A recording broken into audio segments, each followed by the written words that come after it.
The Leo King will be live shortly. Please hold on while the collective consciousness loads, and thank you for being a part of the Leo Kingdom.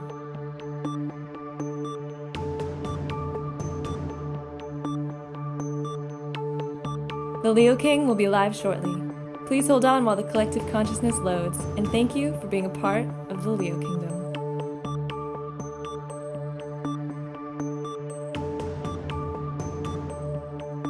The Leo King will be live shortly. Please hold on while the collective consciousness loads, and thank you for being a part of the Leo Kingdom.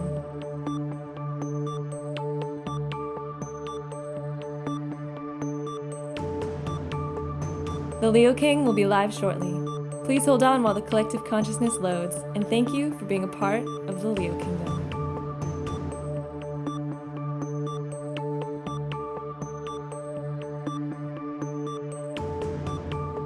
The Leo King will be live shortly. Please hold on while the collective consciousness loads, and thank you for being a part of the Leo Kingdom.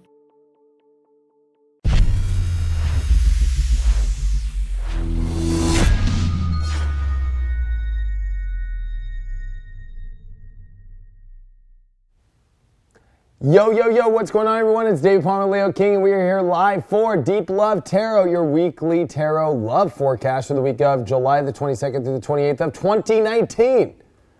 Hope everybody is doing wonderful out there. If you've never watched this show, this is where we do a live show where we are going to look at the tarot and what's going on for your individual sign, of course. And of course, we always start with the collective, but it's a really cool show because this show is definitely adding the entertainment value and of course that deep spiritual part. So I always put out that trigger warning when we do these readings. There's definitely some fun, some excitement, some truth bombs. We got a lot of things that come out of you from different directions, including this week, where this week we're not going exactly by sign, by order. We are going to pick what sign to do in a cup. No, there's nothing in this cup except zodiac signs that I'm going to get hammered on. I don't drink actually anymore, but we're going to throw some things. And of course, Craig is here. What's up, Craig? How you doing today? What's going on, Mr. Palmer? Welcome back. Welcome back. I survived Vegas. That's rule number one, surviving Vegas. You did it. You did it. Did you have a good time?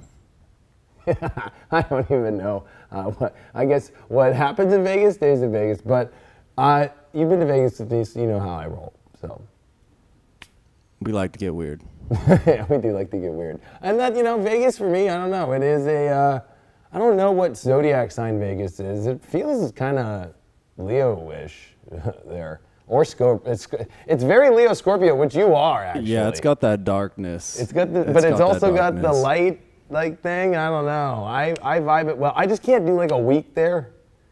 But 2 to 3 days, I'm golden. Anyway, we got a lot to cover today, and we are in the chat. I don't want people to forget that we're in the chat. And of course, to support this show, to be free, of course, check out highvibe.tv. It's what keeps us on the air. We do this here at the High Vibe TV studios. Check out our website. We've got lots of awesome free content on there, so you can download our apps to watch the free content, or on the website, of course. And of course, if you want to join our subscription to get my daily video horoscopes, my weekly sun sign horoscopes, my weekly intuitive, my weekly tarot, and much more, we got amazing other talent on there. Some really awesome content actually this week just got released, especially since we are post-eclipse now, and we're getting ready for Leo season, which in the next couple hours, it's about to be Leo season, and it's actually going to be my birthday tomorrow. And I'm usually one to really pump my birthday up, but this year, it's just, my 35th birthday. And just to make it clear for people, I'm July 23rd.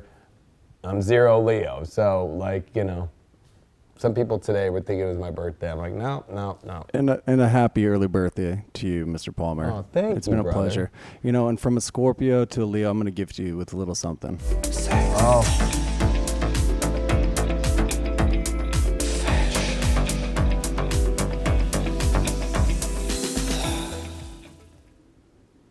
Feels like I'm back in Vegas. I say we go into the collective reading. So the way that we do this is, of course, we're going to pull 3 cards, and then we have an overall card, and then we have the Astro Dice, which is a pretty cool aspect to what we do here on Deep Love Tarot. How are you feeling before what do you feel like love's coming this week for everybody, Craig? I'm feeling good. I mean, we touched on it last week a little bit. If you've been putting in the work, I think you're going to be flying high, but if you've been kind of dragging your feet and getting stuck in past situations that are no good, you're going to be fucked.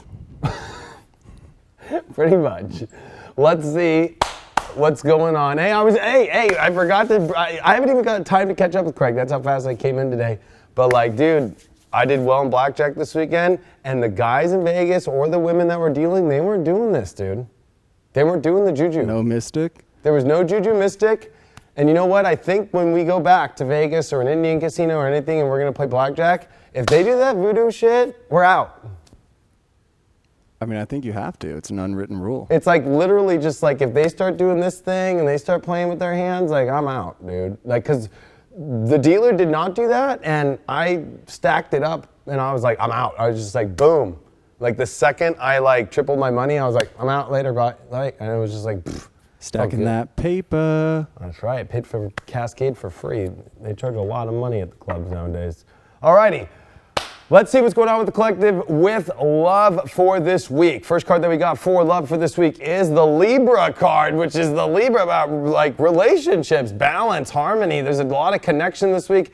This is definitely going to be a big week about relationships. And you know, this could be on either, if you're a couple, this is definitely going to be about where can you see how the relationship is going. If you're single, this is definitely going to be a big influence on your life about the kind of relationships that you're in, which ones you want to be in. And there's a lot of things about finding, of course, the balance, but you know, the balances, of course, can be looked at, I think, always in a negative way, like, oh, like if you're doing too much of this, you need to compensate with that. I think the balance is of just two people finding a way to harmonize in a beautiful way. So this is going to be definitely a big week that we're going to see a lot of energy, literally, you know, where people are really putting relationships first, I would say. They're putting their relationship life in a very powerful, concentrated direction as far as what is going on with my summer or winter for all those South Africans and for those in Australia and South, you know, all over in the South America too.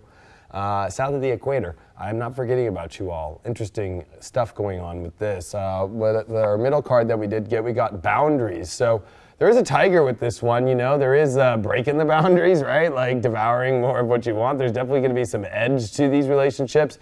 There's definitely going to be, you know, I feel like there's breaking boundaries in relationships. Even though there's this balance and then boundaries, I think we're breaking some boundaries to see where we can go with relationships. Maybe we haven't gone before in order for us to find a new balance or a new kind of energy with relationships. So there's a lot of breaking through, I think, a lot of things that we haven't really been able to see. Also, if you're partnered or in a couple, you know, relationship, you know, maybe this is time to kind of explore some new places, some new areas for you to define your relationship. Break some of those boundary downs. I definitely see it as that, but it also could be like a challenge, and that's why I'm putting is like, don't be afraid to break the boundaries. Don't be afraid to break the norms, as this is the challenge position. Of course, when this is in the challenge, like taking boundaries too far, like it's not like you want to go like start a Romeo and Juliet situation and start like saying you're gonna, you know, poison yourselves and wake up the next day. Like that's breaking the boundaries, you know what I mean?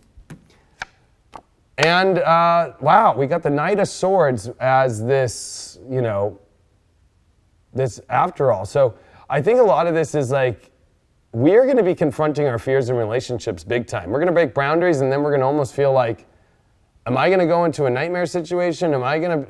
We could start to freak out. This could also be too, if you're having difficulties in a relationship or you haven't let go of a past relationship, this is where, yeah, the nightmare is going to start to show up. But if you're willing to really confront relationships, understand, you know, where the boundaries and define them are, I think this Nine of Swords won't be so scary. I think that it'll definitely be kind of like a part of you getting rid of any fears that you have about relationships. There's a lot about releasing fears of relationships, releasing even old kind of emotional ties to partners and relationships that just really have not been doing any good for you anymore. It's almost like it's been toxic or really bad energy that's just been continuing on. This is definitely breaking a lot of those energy cords this week collectively. Our overall, with the Ganesha deck we got is Splendor. So it's definitely a Night of Splendor. You know, you can check it out on my SoundCloud. I made an actual mix in 2011 called A Night of Splendor. It's on my SoundCloud, and it's all about kind of the chivalry and the love, and I don't know why we got the Splendor card. I did a whole mix on this 8 years ago. It's actually a really enjoyable mix. There's like some subliminal messaging that I did in that mix. You might want to check it out. SoundCloud, check it out, The Leo King. Just type that in, type in A Night of Splendor on Google, The Leo King. It might even be up there as well. So a lot of positive aspects, but I think you're right, Craig. If you haven't been doing the work, there's definitely going to be some old nightmares come back. Yeah, I mean, I wanted to mention something. I did some work with Sarah Posh, who she's been on After Dark a few times. She's great, but I was having an issue. I was cutting all these cords and I was doing the work, and I thought that it was working. My body was feeling great, but it was like that woodpecker, that thought in your mind that just wouldn't leave. It's just nagging. She said, well, hey, you need to have a conversation with your ego. That's your ego, and say, it's all right that you're feeling hurt. It's all right that you've been hurt, but the body is moving on, the soul is moving on, and it's a lot of the time just stuck in your mind, just holding you back. So you have to do the work within. Yeah, and I think we have like our own subconscious fears about maybe even when it's a 9 of Swords of what other people are doing, right? Because it's like the nightmare card is kind of like, it reminds me of when you're in bed, and especially with like social media today and stuff, and if you like look at your ex or you do anything like that, like there's still that attachment, and like you're still holding yourself to the outcome of like what somebody else is even doing with their life. Like this is where like we create our own nightmare. Do we really have to even be connected to that anymore? Like with that cord cutting aspect, I like how Sarah did do that shadow work with you, especially about cutting, this cord, but having to do it with like looking at your own ego stuff. Because I think that when we try to still continue to attach, it definitely is a very deep ego thing in the conversation that has to happen there. And I think that we create the nightmare ourselves. I don't think that it's a nightmare that pops out of nowhere. I do like in that card in the Golden Tarot, they do have the dog that's there to kind of to save the day, to remind you, like, what are you doing? Like, come here and give me some love, motherfucker. You know what I mean? Like, I don't know. We can create our own nightmares of just our own internal mind. That card definitely doesn't deal with more external nightmares. It definitely deals with more of our internal stuff. And I think if we're going to be starting to break some boundaries, and boundaries are, things that we create within relationships maybe we don't want to be in anymore, right? We can kind of try to contain it still. So there is an aspect of us breaking some of those, but also maybe in partnerships that are new or exploring new ones, like exploring new boundaries and then not bringing those old kind of, weird energies or toxic energies in or fears into this new stuff that's going around. So we do have some astro dice here. And what did we get? We got Mars in the 7th house. Oh, this is a big relationship week. Mars, when it's in the 7th house, is directing it. And that was what it said at the beginning with the Libra card. It's in Libra. You can't, oh my gosh, I feel like I'm back in Vegas right now. And I'm just like picking up like ding, ding, ding, ding, like a bunch of things right now. It's like I feel like I'm at the roulette wheel again. Oh my gosh, this is a big week for defining, what relationships are for us, what relationships are powerful, which ones are going to bring us strength, but also, you can't lose your identity based off relationships, but I think that we can find a lot of clues to our identity through partnerships this week. And also at the same time, I think that we're kind of, after everything we've gone through the first half of this year, and especially that it's Leo season now, with Mars in Leo and with this Mars 7th house Libra aspect, holy cow, there's definitely a lot of fireworks going around. So it'll be kind of interesting to see what goes on. Now, the way that we're doing this now is we're going to be picking a sun sign horoscope based off what is here first in this. So this is a way for you all to watch the entertainment. So yeah, we got Taurus first. All right, so we're going to be doing Tauruses first. Taurus. I know a lot of good Tauruses. Like Abby Moneyhun. Abby's in the house. I saw her. Is Abby in the house? Abby's in the house. Abby's in the house. We had the pleasure of having Abby here and last look week. what Craig got now. So now we added, Craig made this. This is this cool aspect of the zodiac sign that we're going to be pulling for. So we're going to send the best energy out for Taurus and clear the energy of this myself and this deck. See what we got for Tauruses. Taurus, we got the Cancer card, the feel. Woo, it's time to feel this Cancer energy, Taurus. Like this is definitely a time where, it's ironic that actually this Leo energy coming in this week deals with emotions for Tauruses. But yeah, there's this yearning for feeling, this yearning for home, this yearning for where is home in relationships. If you're in a relationship, coupled, how can you get more of the feeling back? How can you feel more back at that home? If you're single, this is definitely a time for you to, be willing to put those feelings out there. You need to put those feels out there, and you got to let those feels in. So, don't be afraid of that. Even if it's not like full on, like it doesn't mean that you need to be like hanging out on the bed with homegirl that we always throw up. It's not a sex card yet or anything like that, but definitely, it doesn't have to be this like extremities. I think like this is definitely you just starting to go, hey, where am I going to feel? Although Mars does try Jupiter for Tauruses this week. Ooh, bow, chicka, wow. with the emotions definitely kind of feeling that penetration in many ways. Nature spirits is the second card, is the challenge.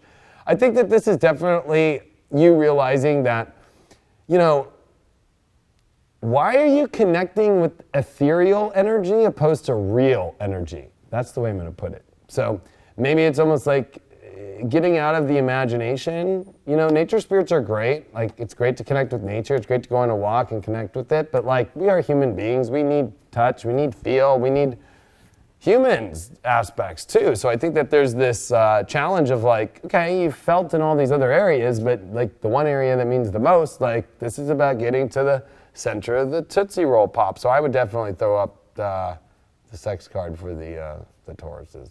Sex.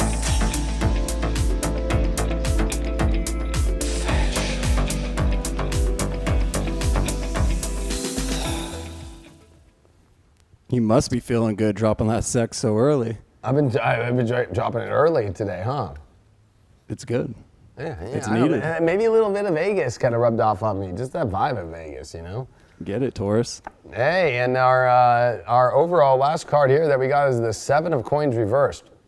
I love this card because I like dropping bombs on people with this one. Like, are you just wasting your time raking up a bunch of energy that is not really that of worth? Like, I think it's kind of like, you know, I always say this analogy with the Seven of Pentacles reverse. It's kind of like if you just sold a house, Craig, right? And like, you already sold the house. The escrow cleared and you were leaving it and you saw a bunch of leaves blow in your backyard. Would you go out there with your rake and go rake them for the person? Like, I know it sounds kind of like an asshole thing, but like they're gonna probably, when they get to the house, hire somebody or themselves, really clean up the backyard the way they want to, and those leaves will be there. Like, it's kind of like a waste of your time and energy. Like, you're like learning to like let go of what's not worth your time. I would not rake them. I'd pick up my dog shit if my dog shit on the lawn. But that says like something about, you know, that's a good thing. I think that's something of integrity. Like, you don't want to be like, oh my God, this motherfucker who lived here like just left a bunch of dog shit in the back. But like, if it's leaves and it's natural, it's like, it's okay. But I think that this is for Taurus is kind of like realizing like, what are you doing with your energy? Especially with this nature spirits in the middle. It's kind of like, okay, it's good to connect with nature and all these other things, but it's like, what about the real McCoy stuff, like dog poop? No, I'm just kidding. But, you know, like the real feeling that, you know, start putting that energy in harvesting and start to rake up. You know, Seven of Pentacles, even though it's hard work, after it's done, it either looks at the hard work and goes, yeah, that was really good, or, you know, that was not worth my time. But, you know, you can't know that, especially when it's reversed. It's almost like kind of like spending the time kind of away or in other projects or in other things instead of like really, there might be some great opportunities for you there. Or if you're in a relationship, kind of, you know, going through the mundane motions that actually are not building the feelings of the relationship. The overall card we got is understanding. Ooh, we got the eye too of, you know, an elephant of Ganesha, or it's just Ganesha's eye actually. But, you know, I feel that this is, with this understanding, I think that this is a big, clear understanding for you this week about where you can start to feel more in your life, where you can start. I think it's good to still connect with nature and to the ethereal world, just maybe not putting that as like constantly raking that energy, and it's not really getting to the true feeling. So it's almost like get back to you've got the ethereal realm down, you got the what you're looking for down, but actually applying it in your real life, that's the big thing. Your astro dice for this week is, you got Pisces with Pluto in the second house. So this is some self-worth things of sensitivities that are your big thing. So whether that's your look, your vanity, maybe it's a good week to go get a makeover or get your hair redone different or try on a new outfit. But there's definitely a lot of sensitivities here that you're digging deep to about your self-worth. Also, it's about, you know, trying to understand the value of who's on the same level as you, but with Pluto there, it can almost be obsessed, like, well, we're not on this, especially as Tauruses, right? It's like, well, you know, I live my life on this value system, and they come from this one, but, you know, I mean, Aladdin and Jasmine worked out, and they definitely came from two different places. I mean, he did use a little bit of a crutch of a genie, but it got found out, and didn't. She still loved him. She still loved him. She liked him before the genie. Yeah, I mean, and that's the sign that you know it's going to actually work. She was about it. Yeah, I'm not saying that like all Tauruses are going to have to like drop their value down. I'm just saying that if that's something, that might be one thing. I think another though is like for Tauruses, this is like getting over any sensitivities and changing about your own physical beauty, attraction. That's the second house, your self-worth, your ability to manifest what you want in your life. Maybe you just feel like you can't manifest if you're already coupled the way that you want things to be, or that you're not seeing it in your single life. And I think a lot of that has to do with, go look in the mirror again and remember that you are freaking fantastic. And you know what, if you gotta do something different, make over a new outfit, something, to make you feel better, hey, that's normal. That's not some spiritual thing of like, oh my gosh, like, you're not spiritual because like, you're only feeling good because you put on like, you gotta love yourself, Taurus. Get out there and love yourself. Yeah, Tauruses love themselves by going to get a massage or, like buying a new outfit. Massage. Or sometimes they go out and buy a new, Rolls Royce, whatever it is that you gotta do. You gotta treat yourself. You gotta treat yourself. All right, what do we got next? What's going on over there? I don't know. Who do you think's coming next? You're the Scorpio. Who do you think I'm gonna pull right now?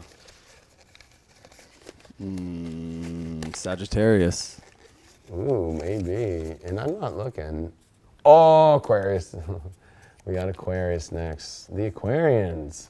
I almost had it there. You did actually when I was reading it, because Aquarius, Sagittarius are very long, and I saw just the way that it worded from behind. It looked like Sagittarius. Next time. But you know what? Now it's Aquarius. All right.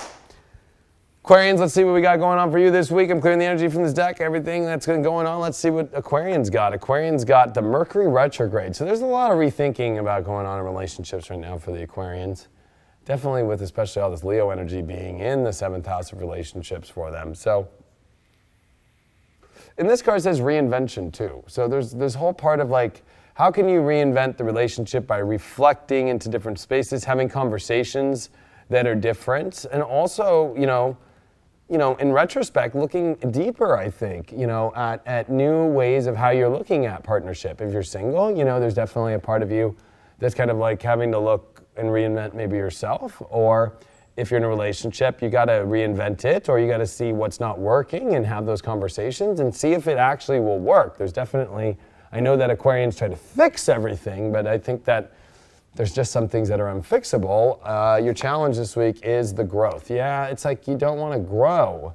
So it's almost like you'll just stay in the same spot even though you see what is being shown to you. It's almost like growth is stunted a little bit by the fear of what has been shown to you. It's almost like being a little bit shocked, especially because I think that astrologically speaking, I will mix the astrology, that Aquarians have gone through quite a weird relationship thing, this really amazing 2017 and 18 of eclipses, of course, in your 7th house with the South Node in your sign that finished in 2019. And then here comes Pluto, Saturn, South Node. Here comes these Cancer eclipses in the 6th house of a reality check, and kind of a lot of the old kind of dreamy elements in Uranus in the 4th house now of shifting the emotions and stuff. And that's a lot to go through a 7th house eclipse transit in 2017 and 2018, and then kind of be dropped into this whole new emotional world and this whole new relook at your life and your day-to-day life, and it really is what it wants, and reality and dreams, like having to confront themselves. So this is definitely kind of a challenge. I'd definitely put relationship troubles this week for the Aquarians.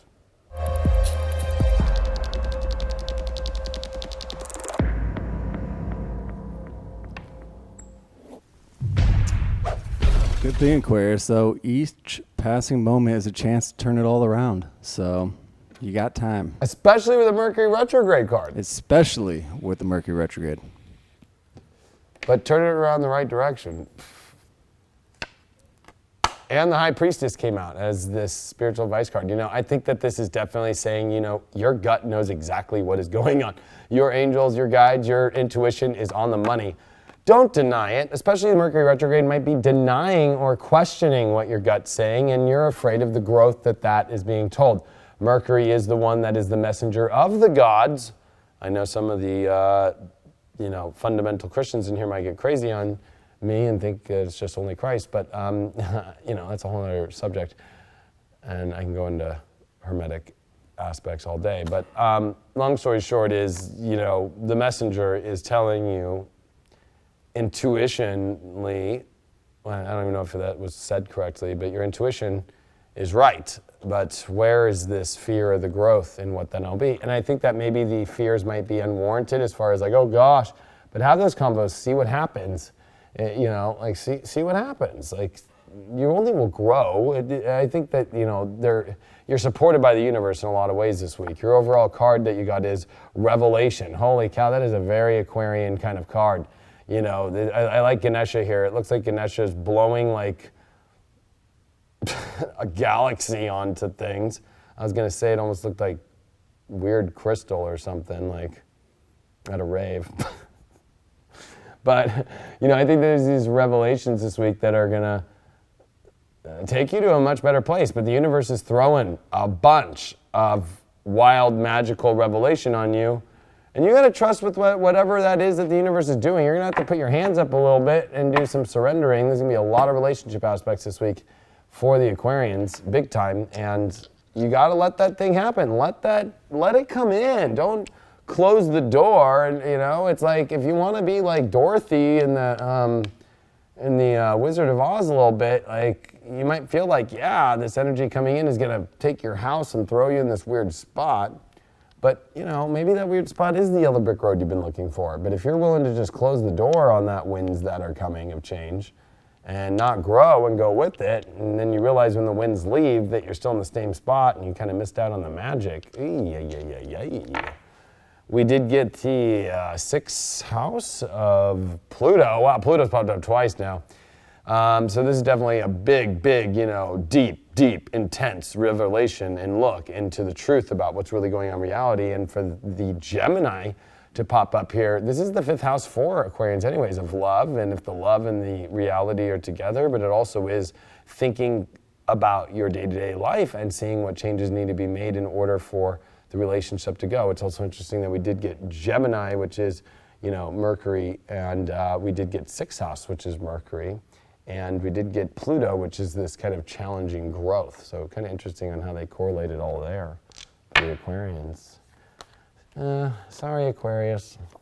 Don't know what else to say on that one. Just stand strong in your convictions. I mean, it goes back to the communication. I think that the biggest growth comes from putting yourself in situations that are extremely tough or going through situations that completely beat you down. So if you are scared to have that conversation with someone, or if you are scared to take that leap, I mean, you just got to do it and see what happens, because if you just live in fear, you ain't going to go nowhere. No, not at all. But I think that's the hard part for Aquarius, is they always are trying to fix things, trying to make everybody else happy besides themselves. But actually they do want to make themselves happy, but they can sometimes get caught up in, oh gosh, I'm in this situation. If you notice with Aquarians, they're very hard to get in a relationship with at all.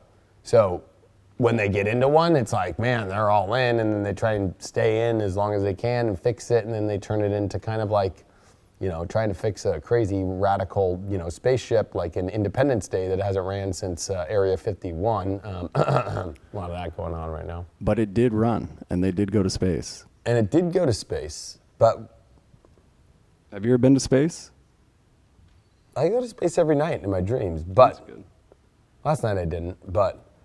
I would say, though, that with this Area 51 thing going on right now in the news, and Aquarius does rule this kind of energy, isn't it kind of interesting and everybody wants to kind of go in there right now? I think Aquarians need to do that in their own relationship. Like, what's up with this Area 51 in your relationship that you don't know much about, or you're too afraid to, like, see what's down there, or maybe you want to go? There's a little bit of weirdness with that.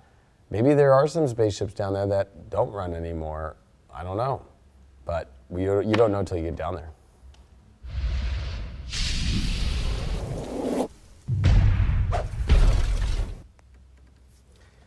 Aquarius is a strange one, is what Gina O just said in the chat. Strange, but really good, too, at the same time. Strange is good. Strange, but really good.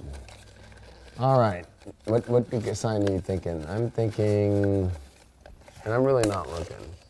And I'll even shake it up. I'm thinking like Virgo. Aries. Aries, Aries, Aries. You are next. You are next. You are next. All right, Aries. He popped up right here. I'm not putting bad food on there, Aries. Okay. Hey, you gotta do what you gotta do. I cleared that out. And I cleared the deck. I cleared myself. Cleared and Craig. And here we roll. We got Chiron there. Did they get this who got Chiron healing last week? I think it was Virgos last week, actually. The Aries need some healing. Yeah, I think Aries needs some healing. But I think that, the other part of Chiron with the healing is maybe this week relationships just aren't feeling the way you want to. And especially with all this 5th house and Leo coming in with the trine to Chiron, this is definitely maybe, the way that you're acting in relationships are creating some discourse that you need to heal, or you just feel like your relationships are weird right now. And a lot of it could be just, it's all on your own self. So definitely I would throw a little bit of that boring relationship week. I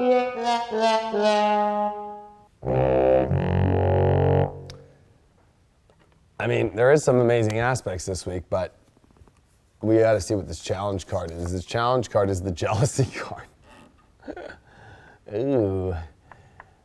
Now, jealousy can come from looking outside and seeing what you don't have, whether that's through just walking down the street and seeing somebody smile, or jealous of your partner, or jealous if you're single and seeing what people are posting on like Instagram, social media and stuff. But it is weird with this weird eye. I've always thought with this jealousy card, like it's just like, do you really need to keep going deeper and deeper into the layer of like getting weird? I think that you just need to like accept what's going on and see what is it that's causing a lot of these weird feelings. So this is definitely some relationship troubles if you're single or in a relationship for Aries.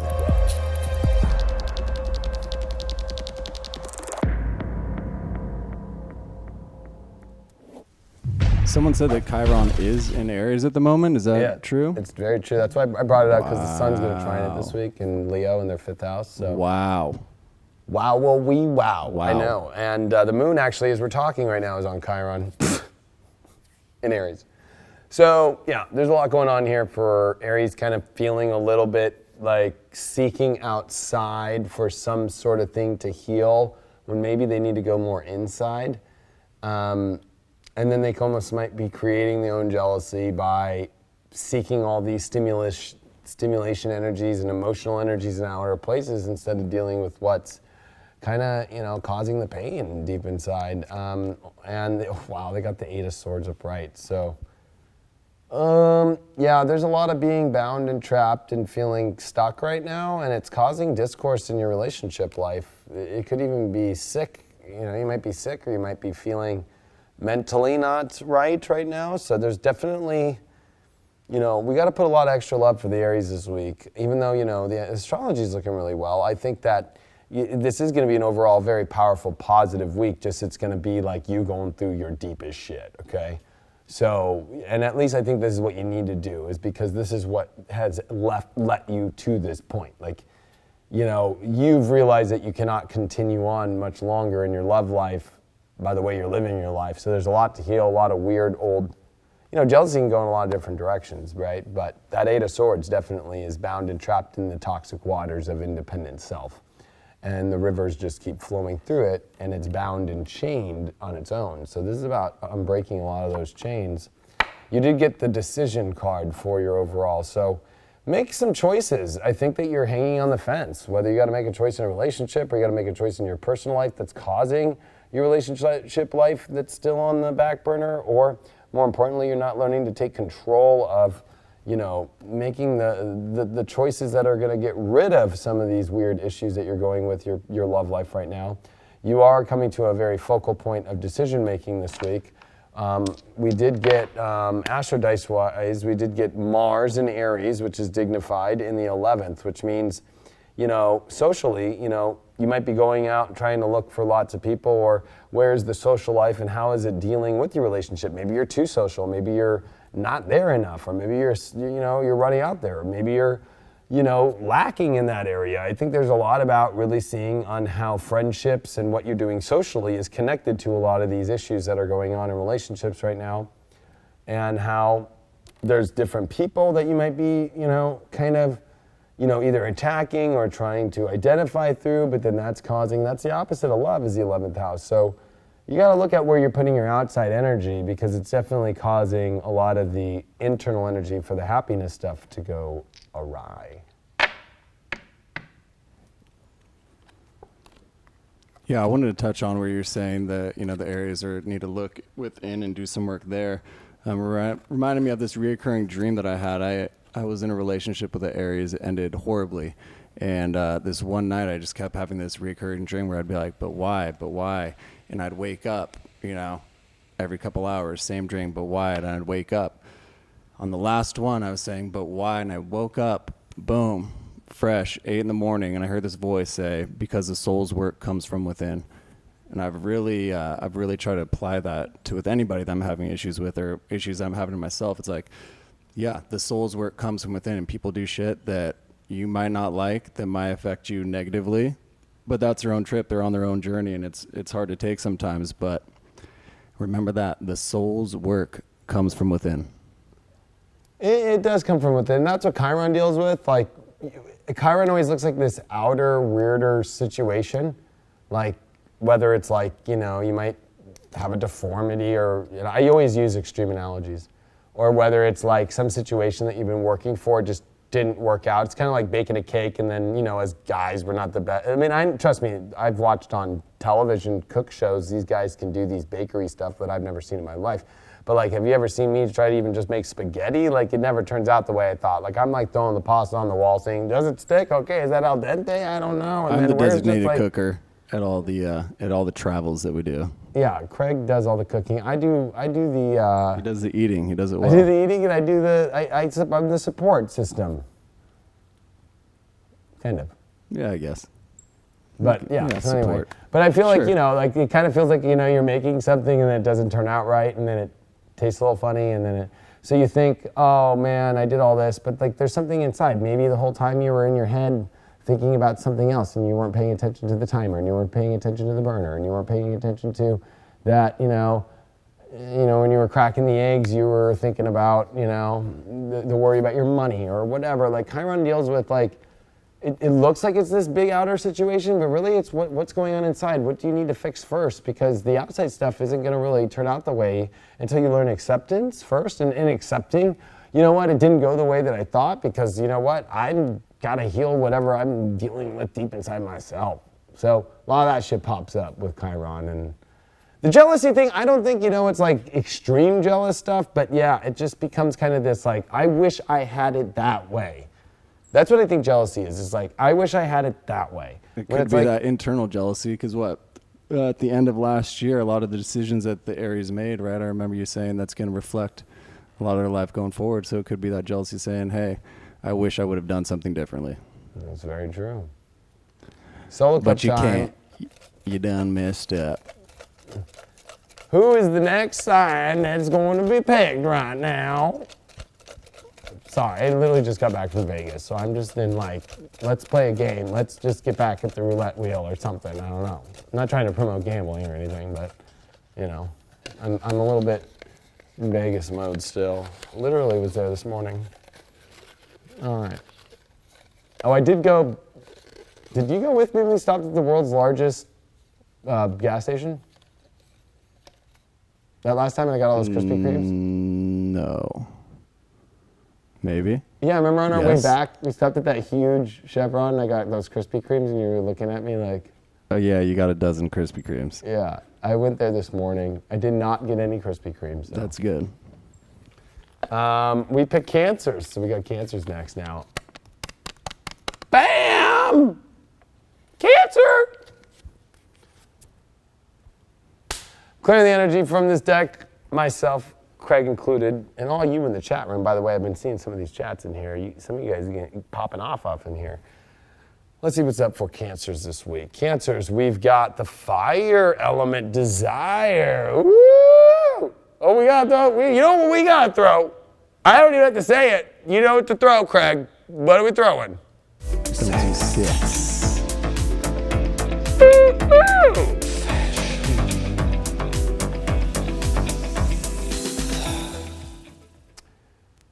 when you get fire, and especially that there is a lot of fire kicking up just in the next hour, literally when the sun comes into Leo and with the moon in Aries and the grand trine with Mars and Jupiter and the moon.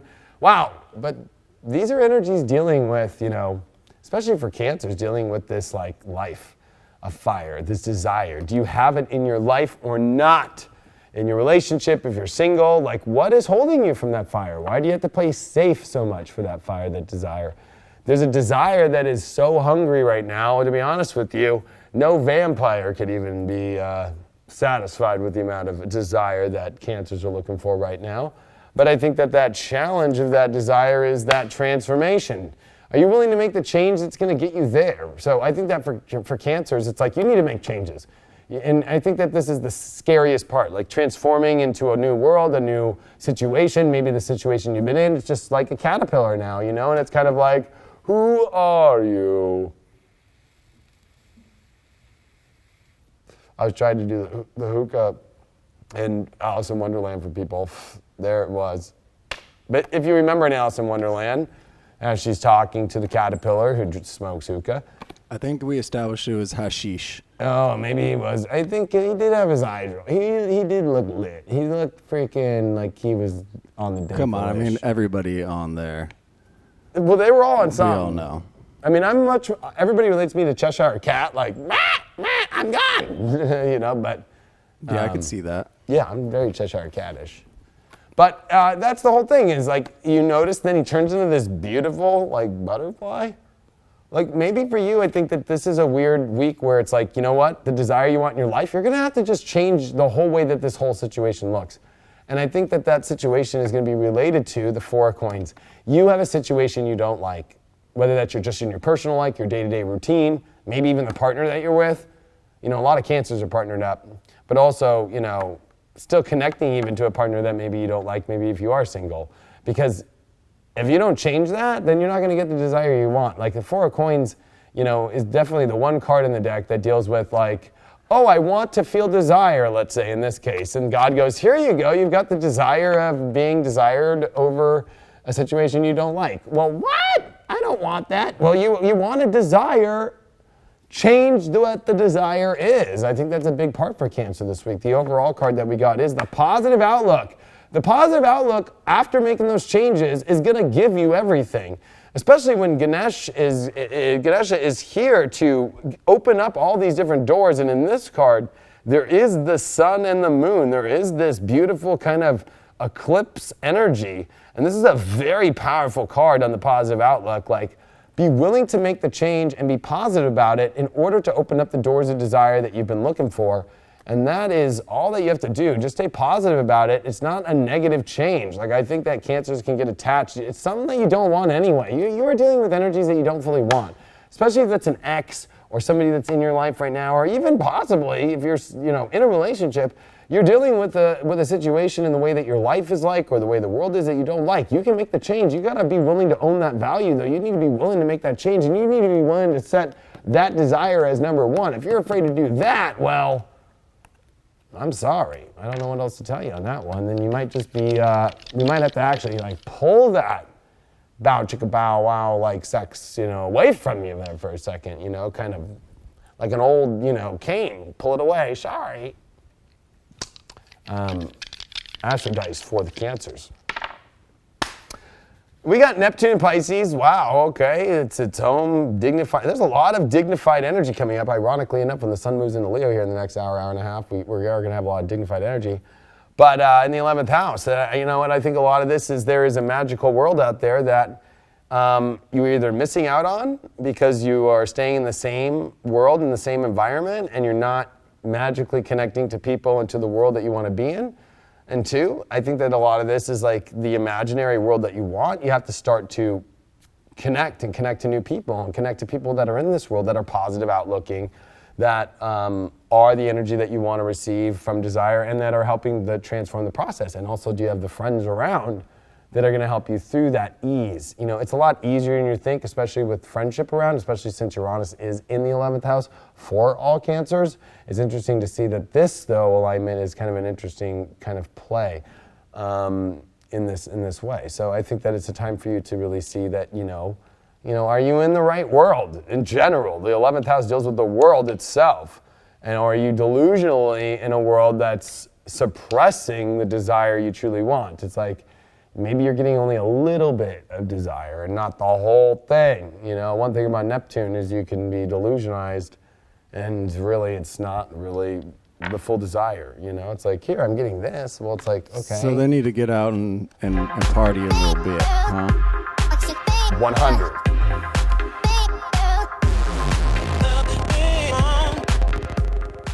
You wanted it, Cancer, you got it. Well, people are in here going, what order is this? We are pulling from a red cup, solo cup, and all of the zodiac signs are in here, and we are doing it by random. This show is going to throw you curveballs every week. I guarantee it, right? Craig can guarantee it too. We're coming up with a little interaction to make it fun. Don't we have a couple questions too? Which signs are those for? We do have a couple questions. Gemini. We have a question for Gemini, and we have a question for Leo. We do want to thank everybody who sent in their questions. We received a whole bunch of them. We only selected 2. We're not going to pick them just because you sent them in. A lot of them were directed towards singular, your planet placement, and all that, which I told you we are not going to pick that. Make it fun, make it exciting, make it something that anybody can interact with, and it could help them in their daily lives. It's not about yourself. I agree 100% on that one. I just shook it up. So we got Sagittarius now. A little late. I knew it was coming. Yeah. And I felt it was coming too. And, you know, they've had kind of hard readings, so let's see if that changes for the Sages. All right. Clearing that energy from this, Craig, me, the cameras, the people on chat, Earth. First card that we got is the 8th house of endings, beginnings. Oh my gosh.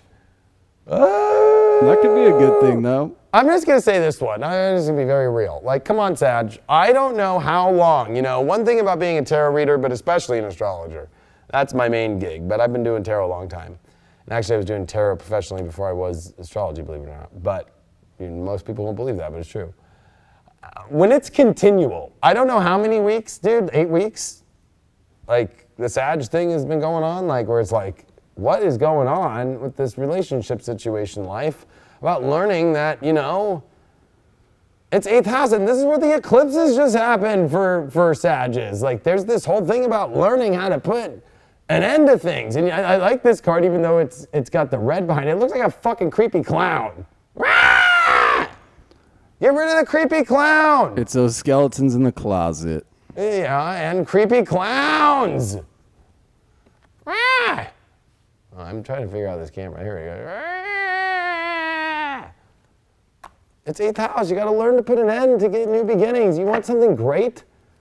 You got to learn to put an end to something. You know, it's like changing oil in a car. Like, you want to put new oil in it, but like you don't want to take the old oil out. Well, guess what? There's nowhere to put it. I know that's a guy analogy, but pretty simple. Women change oil too. That's what I was going to say. I know plenty of women who change oil, but I also know plenty of women who go get their oil changed. Like, my sister changed her own brakes. You know? So. Well, if any lady wants to come and change the drum brakes on my trailer, they're... Through YouTube, anything is possible. That's very true. Let's see what the challenge is. It's the home. Oh my gosh. Wow. So yeah, this is definitely dealing with your most deepest foundational relationship activity and love life. And I think the challenge is you're afraid to disrupt your whole living situation, your home situation, or the support that you need in your life. And that's what's freaking you out about relationships. If you're single, Sag, you know, there's a lot going out there about learning to change the way that you have kind of created your own kind of support system that might not be implementing the ability to allow a relationship in. Maybe you're like obsessed with the way that your animal is, or you're obsessed with the way your bed's made, or you're obsessed with the way that, you know, like, I don't know, maybe you have some weird, freaky things going on in that house. I don't know. But I think that there's a lot about learning to kind of go, you know what? This is definitely a week for you to realize that, like, the desire aspect is complicated, and whether or not you really want to call this home, it doesn't feel like it is. New situations too. I think that you're in an in-between world of transformation, and it's definitely like you can't get anything brand new until you really fully put an end to things. But also, even if something's come in right now, I'd say that it's like this desperation for feeling like home, but it doesn't truly feel like home. We got the Two of Wands as the spiritual advice card reversed. So, you know, I think that this is a problem. I think that the visions that you had of success and the visions that you had of accomplishment have not shown up. And I think a lot of that is by putting an end to them, you know, like we all have dreams, we all set our sights for the future, and you know, the Two of Wands though definitely is like looking out at the world that you can have in your hand, but for some reason, this is not the world. This is not the world that you want, this is not the world that it's gonna look like.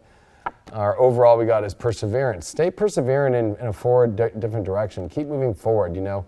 It's kind of ironic, I don't know why they even put this in this deck, like taking the tusk off of freaking an elephant, like, but, you know, the perseverance maybe in this card, I don't know, I'm reading it as like, you know, elephant tusks get taken and they have to persevere and keep moving forward in life, these poor elephants. Like I would just, I don't even want to say it, I'd do to somebody if I knew that they did this to an elephant, but the perseverance to move forward, it might feel like getting cut off. It is very 8th housey, like to get 8th house with this tusk, you know, like, yeah, it might feel like it hurts pretty bad, but, you know, like, you got to stay persevering in the right direction and keep moving on. I think that this is a big lesson for Sag and Sag rising, Sag moons, like, keep going forward, keep going on, like, even if the vision you thought was what it was, it didn't deliver the emotion, it didn't deliver what you want, but you can't bring anything new until you make a big change with that.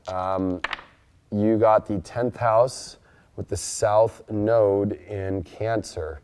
Oh my gosh, that is I'm just gonna be blunt, a fuck show. Because the South Node in the 10th is trying to either A, find comfort that this person is taking you, or these relationship situations you're in are trying to take you to this place to gain more status or to gain higher in your life where you'll feel safe, but the truth is that it is not, because it's not emotionally there. There is a lack of emotion and safety in gaining something from somebody. You can never take a relationship for a place of gain. And I think that you're trying to still gain either a status, or you're trying to stay safe in a status, or you're trying to either maybe even use somebody for their status. This is definitely you also afraid to show the public what is really going on. And I think that this is definitely something about public image and the emotional aspects about that can be kind of harsh, that you're afraid to deal with. It's almost like removing an aspect of themselves with that tusk and the death and everything. It fully touches in like what you were saying about the death of an outlook. Dude, for Water for Elephants, that movie like touched me like gnarly about elephants. I mean, when I ran into my first elephant at a fair, the Orange County Fair, and I like looked at one in the eye, I like did not stop looking at that elephant for like 30 minutes. Sure, I was like a couple 100 feet away smoking a cigarette, but still, I know people are gonna be like, that's fucked up.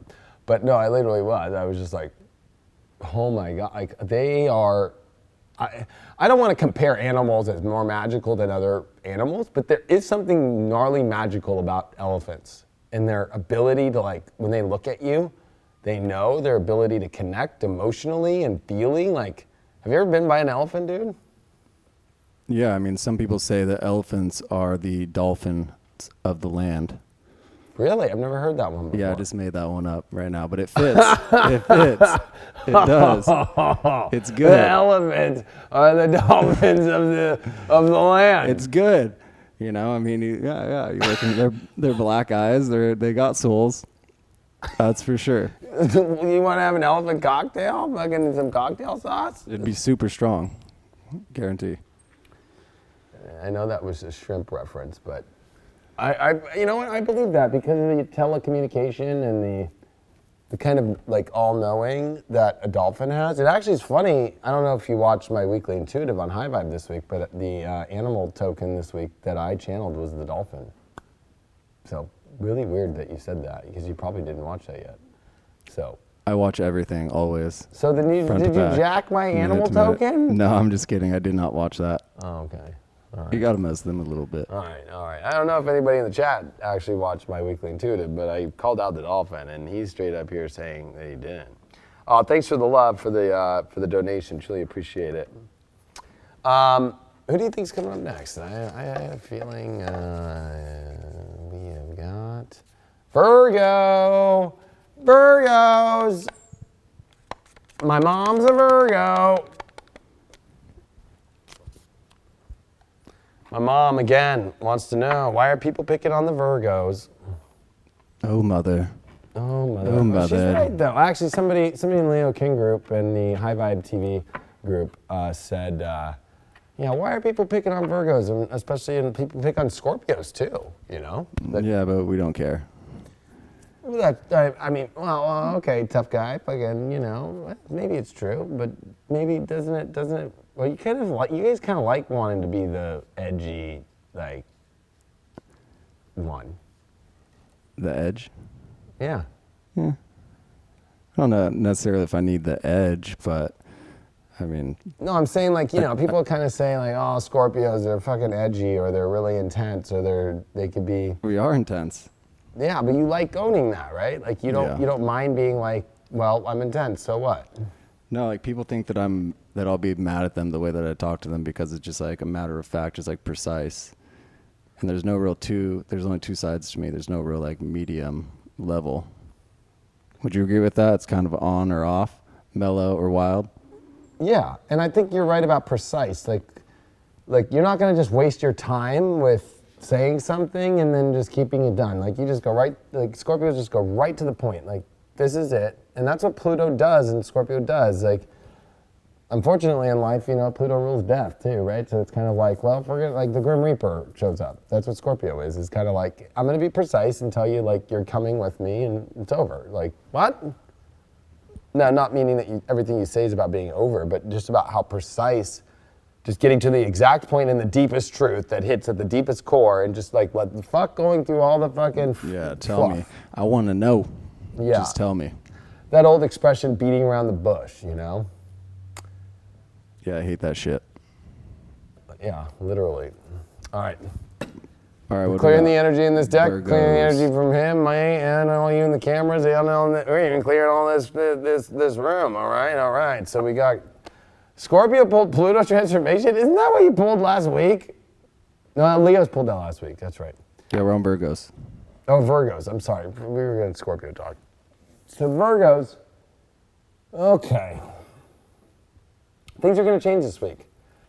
Transformation, though, is extreme. Just how we were talking about with Craig, with Scorpio energy. It just kind of comes and it shows up and it's precise and it kind of blows the world into a whole different place. Now, transformation is a good thing to take you to better levels. So your love life could go in a much more intense aspect this week as far as positive, or it could be the end of something. Pluto comes around with that. If you're single out there too, there could be some big changes that you have to do with your own self, especially about how you put your heart out there in order for you to gain or gather the kind of relationships that you want this week. You did get the time card. Again, you pulled this one recently where I said, Virgos, you're out of time. The challenge is wasting time. There's a lot of time going on and or unsure of how to process your reality and what you're doing about transformation. It's almost like you're holding up something. It's like, how much more time can I buy? How much more time can I buy before I have to make a big change in my life in this relationship? Or how much more time can I buy before I can make a change in how my love life goes? Even though like Virgos are obsessed with wanting love life to go in the right direction, but it's like there's a part of you that's getting blocked from that you just don't want more time with. But it's like,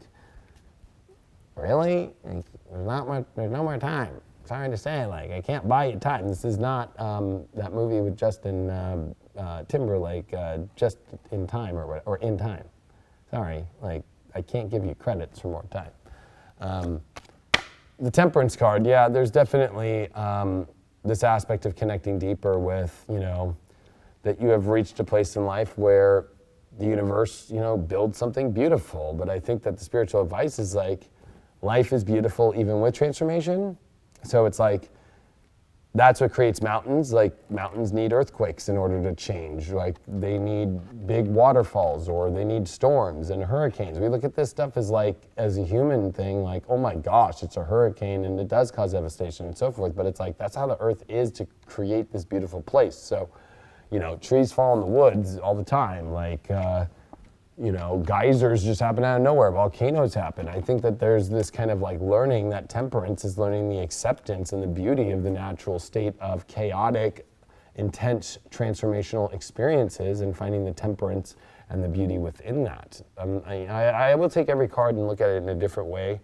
That card also has to deal with kind of like, you know, taking the time, but it's like how funny the challenge is time. So it's like, are you taking the right time? Are you taking the time and putting it towards the beautiful energy, or are you just delaying time and you're kind of sitting in between? That's why like your Ganesha card that you got is the embrace. Embrace the situation, embrace the transformation, embrace getting over this you know, delay in time, embrace the temperance, the beauty that is coming through the transformation this week in love and relationships for you, or in yourself, to get you out of that single vibe, or to be able to meet and to move on to some more future new energies. So a lot of embracing going on there. And we did pull Leo, Mercury, and the 4th. You need to communicate from your heart. You need to communicate from your deepest heartfelt feelings and how you're not feeling either comfortable, or where you are, or where you're at emotionally in your happiness. Like, this is definitely something that is kind of the issue and is causing some of the problems, is I think that there is not a lot of full emotional, true, heartfelt, and this is Mercury in Leo, which technically is 12th house for Virgos, and Virgos are going through a major 12th house transit now with Mars and the Sun going to be here, and Venus by the end of this week. So if we add some of the astrology here, yeah, the emotions like cannot be messed with, plus Jupiter in the 4th for all Virgos right now, with Mars trining in Leo in the 12th. Like, you have to reveal the real feelings and what you don't like, what you don't like. You have to have the courage. If you don't have courage, and I think that's what it is, it's that you're transforming things and you're afraid of the transformation of actually expressing what you need to say, what you feel. Like, you might be antagonized by some other force too, in order to do that with that temperance card. Kind of crazy. So not much going on. Not much going on. Not much going on, huh? I don't even know what to throw for that. Truth bomb? Yeah, we'll roll with that one.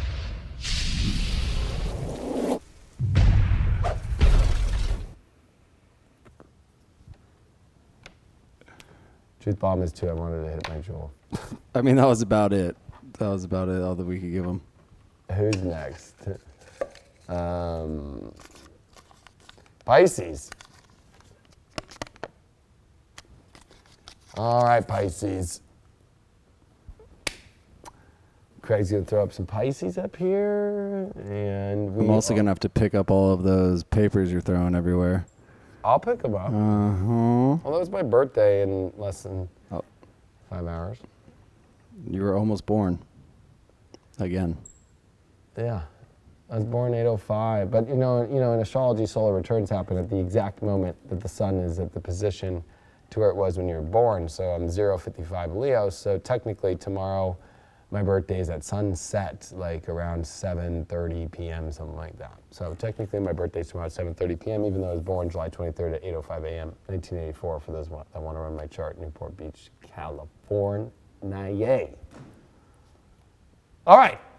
Pisces, Pisces, Pisces. We're clearing the energy from this deck, from Craig, from me, the cameras, and the people in this chat, and the world.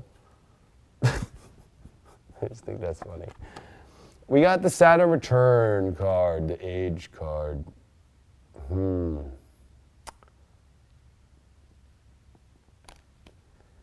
right, Pisces, I think that this is definitely a time for you to grow into something either better in a relationship, or, you know, this is you starting to kind of grow into better relationships that are ones that maybe have a little bit more maturity to them and actually can go somewhere and create something more beautiful. So I'm actually looking at this as a positive, not a boring thing, because it is a Saturn return card. I'm actually looking at this as very positive.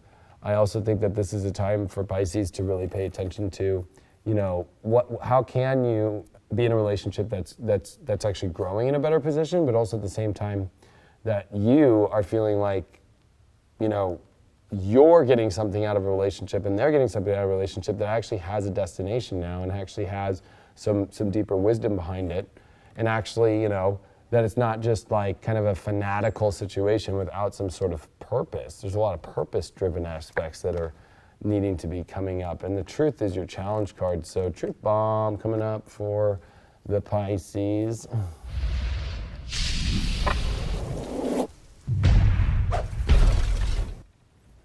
And this Truth Bomb is brought to you by HighVibe.tv and Craig and David here at HighVibe.tv. This Truth Bomb is about, you know, this Saturn return. I think that this is a lot about this truth about that it's time for you to grow up and how you deal with relationships, you deal with yourself. It's time to, you know, kind of step your game up here. Like, you know what I mean? Like, one, like, are you stepping your game up? Are you in a relationship that really is not going anywhere? It's not growing, it's not doing anything, and like you're feeling still like a little kid? There's more ways to grow. Saturn will teach you that. There's always more to grow older with, and I think that there's a truth that you're not willing to step into or make a decision about. Like you're almost like afraid to understand the truth about what you already know is showing you that is not on the right path for your growth. And you did pull the World card reversed, so you're afraid to come to closures in your own cycles if you're single, and keep doing the same thing over and over again about, you know, not really, keep applying the same way that you go about relationships, the same approach that's really not growing anything good. Or if you're in a relationship, there's something that you're afraid about your world turning upside down. By accepting the truth and expecting and also looking at, you know, this change that's going on that is about trying to grow into something better. And if the truth is not there, you know, you can't be afraid of this world, your world being turned upside down to a world that you want control over. But the truth is that you can't have that control unless you understand that what the truth is. Maybe you, with Saturn return, it's like maybe you're doing too many drugs, or maybe you're doing too many, you know, weird things, or maybe you're just being a lush all the time, you know, and you're not like allowing something more beautiful to come in. I mean, this is definitely going to be one of those weeks that could change you for a very positive aspect if you accept the truth. Your overall card you got is Sustenance, which I think that this is a definitely beautiful card, because this is one where it's like something that actually, if you see there's a lot of fruit in this deck, but like something that actually brings some sort of more quality to your life overall and brings that ultimate sustenance into your being as far as feeling more regal, feeling more empowered, because it has something of substance. I think that something of substance with a B is what this is all kind of gaining for all the Pisces right now. And we did get 7th house Aquarius. This is with Mars. So this is definitely radically, you know, taking a look at your relationships and moving forward into them in a different approach, a different way. And also, you know, cutting, you know, a lot of these barriers that you need to break through in relationships, and also allowing yourself to be free in the relationship more, like show yourself more, show kind of your otter quirks and see if, you know, your partner has them, or, you know, try different relationships. Go towards relationships you never tried before that have different environments, different feels, different aspects. Because, you know, that's going to help you probably see something differently that you haven't before. Not too bad for the Pisces, actually. No, I mean, at the end of the day, you know, Pisces, do you appreciate yourself? Do you appreciate your desires, the qualities that you have, the love that you can put out, the love that you can receive? Because if you do, I mean, it's time to step up. If you're with someone that does not appreciate you, does not appreciate the time and effort that you put into a relationship, then you got to leave. And that's something to look for as well. Damn, that was a truth bomb. I'm throwing that out.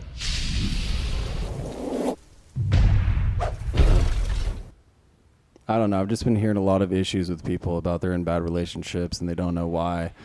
And it comes down to look within. What are you attracting? Are you allowing this to happen to yourself? I mean, yeah, obviously there's some situations when people are in very, very toxic relationships and it's very hard to get out. But on the surface ones, if you're in it and it's really not jiving with you, then why stick around? Why waste your time? Just get out. I've been trying to say this one for a couple of weeks, is like, just put it out there and watch the universe make it happen, kind of, right? Like, it's almost like the fear of like people are talking to other people about it, but not the actual partners. That one's kind of weird to me, you know? Like, people will talk to their friends about it, or they'll talk to, you know, even random people, but they won't talk to their partners about it. I see a lot of that, especially one of our questions, actually, when it comes up is about that. Oh, yeah. So, like, I'm not just saying this, or this is not some personal thing, because I'm actually opposite. I kind of drop truth bombs on all my partners. And then I kind of throw it all there in their court, you know, like what's going on. Yeah, you can't have the fear. I mean, it's easy just to put the ball in their court and kind of say, oh, I'm going to, you know, allow them to be like, okay, yeah, you can call me if you want. That's kind of allowing them, that's putting the ball in their court instead of saying like, no, don't call me, or we need to take a little break from this. Stand up for yourself. If you're not being treated right, then you got to treat yourself. You got to treat yourself. You know, treat it. And you know what? We got to treat ourselves to a couple more. We only have like, I don't even know how many more left, but. Right, I don't even know how many we've done yet. It's nice though. We got Libras. Libras. All right, all you Libras out there, you pay attention. Yeah, I met an interesting You Libra take this notes. weekend out in Vegas too. Gave her a reading and did a medium reading for her, which I hadn't done a medium reading in a long time. For her mother, actually, that had passed. It was pretty gnarly. And, you know, she was asking about relationship stuff, and I was like, oh, girl, holy moly. Libras have been through some of the craziest relationship stuff we will ever see in our lives. All right, so, yeah, it's funny I'm responding to text messages to people. Not a Libra, though. Gotta keep my life going, too. All right, Libras, we're clearing the energy from the deck. Craig, me, the cameras, my phone, my text messages, and the world. Libras, we got Scorpio transformation. A Scorpio could be in your life that's going to transform you this week and definitely get more intense, get more precise, as Craig would say, into things. And this is also definitely, you know, Scorpio does deal with sex, but with this card, I'm feeling a lot more of like ascending to a different place, like more of the other part of Scorpio, which is the rising of the Phoenix. I want to ask you a personal question, Craig, about being a Scorpio. I feel like, you know, there's three parts of Scorpio. There's, of course, the Scorpion, which is this kind of like intense edge that like has to penetrate and has to sting and get in. Then there's the, I mean, there's a lot, especially like the Eagle, which is like this transcending and We're like a 7-layer dip. And then there's the rising of the Phoenix, which is like a fiery, like transformational, full-blown, like got out of that, changed it. What is that like rising through the Phoenix feeling like for Scorpio? The rising through the Phoenix feeling. Well, like I said before, I mean, to fully transcend, I think that it comes through extreme hardship or pain. So to really be able to experience that rising of the Phoenix, I think you have to go through something heart-wrenching. I think you have to have literally your heart ripped out from your chest and be like, how can I get through this? And then you find a way. It gets easier every single day. And then once you get to that plateau almost, and you're at a spot where you are existing, you are breathing, you are living and building relationships again with friends, with partners. I mean, it's a beautiful feeling to have. Nothing's topped it for me. I like that. I think that Scorpio, and I think for Libra, is that, you know, accepting the depths, and whether it's pain or even beauty, that's the whole part of Scorpio, right? Like, I think you transcend too, and there's something beautiful by fully committing to it and watching it and see where it takes off, like a rocket ship kind of energy, right? Like to go to like NASA, like a rocket, Yeah. Or, you know. So there's definitely a lot about like, and also Scorpio deals with commitment, like I'm all in or am I all out? So Libras, and I know that's a hard one for Libras, but this is either where you're like, hey, I'm all in, or you know what, I'm not. So at least that's what it is. And at least you know.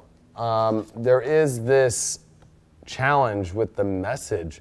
So it's like there's all these messages of beauty coming to you, Libras, but it's almost like a more beautiful place to transform their life to, but it's almost like they're not listening to the message.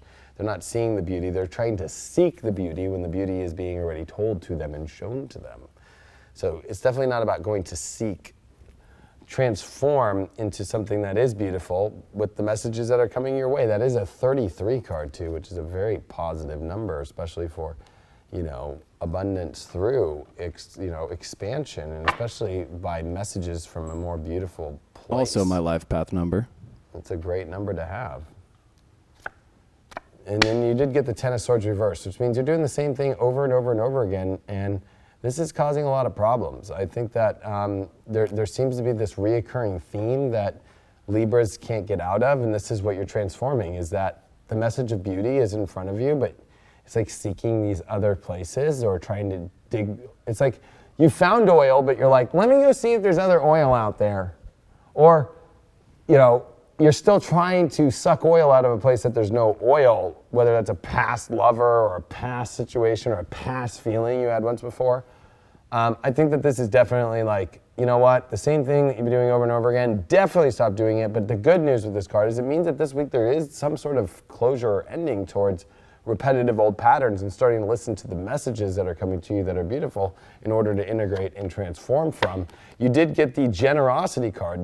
Being generous is actually going to teach you a lot more than being selfish, and being selfish for your own transformation of whatever you want to seek, the message that you want to have, and doing the same repetitive pattern over and over again. When you put generosity out there of commitment, of your passion, and also listening to these messages, and more importantly, that you're generous with your love and you actually put it in some place that actually wants to receive it. Generosity is always given to somebody who is in not desperation, but is in true wanting to receive that. There is the rat here that is receiving from Ganesha. So, there is this really beautiful aspect this week by stepping into, and being generous for whatever, even if you learned a lesson about something that didn't work out, that's from deep from the past that you haven't got over yet. And being generous by letting it go. Like, you might be keeping other people on edge if you're not also in either. Like, be generous to people by being honest and truthful, which Scorpio truly is. And your astro dice for this week is Neptune in the second house with Pisces. So this is the same thing that Taurus has got. There is a little bit of self-worth issues going on, of beauty, vanity, just even self-abundance, self-worth. So, I think a lot of this too is like afraid to change or afraid to go into a new situation or a new situation of transformation into a much more generous, more beautiful place. That's going to be a place that you haven't been before that isn't the same pattern, but it's almost like you don't feel like you're worth it, or you're still battling with your own self-worth, so you're trying to experience it in this other world to receive it, when instead maybe if you commit to something, you'll actually receive that value that you're seeking, that's kind of delusional, that you're seeking it in these really weird places that are taking you to places where you're seeing less of it and making you feel more unworthy. What's ringing in my head is living for the future by thinking in the present.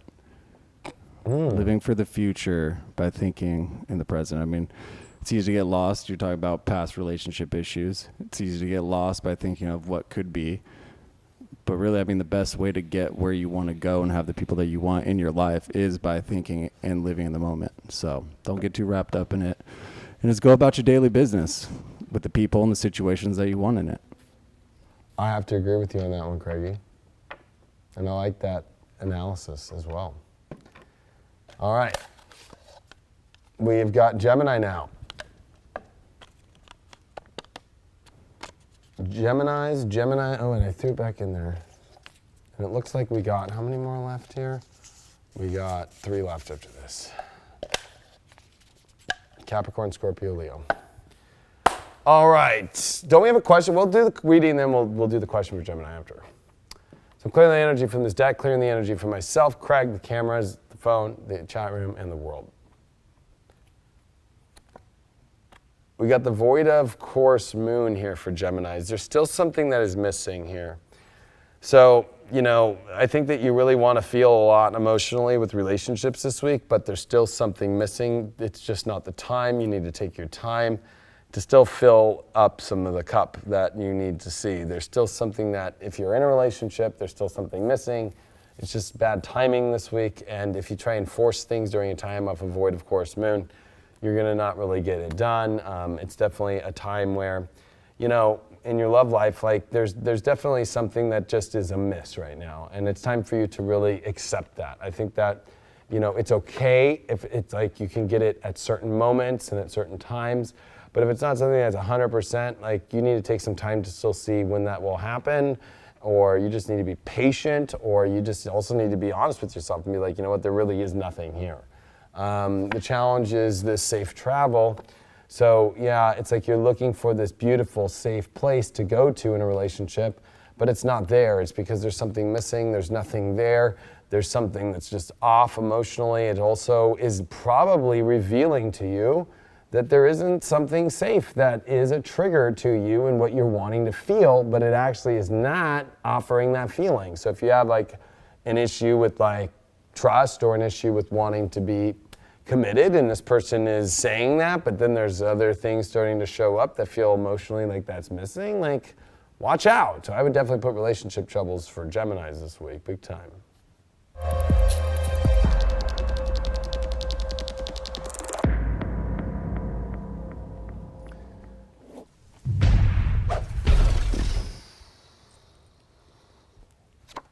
We did get the Hierophant card reversed. This means that also what is missing is a deep spiritual connection on the truth of spiritual connections. Not this, well, we both believe in this or we both believe in that, but like, no, like a true 100, like we are on the same understandings.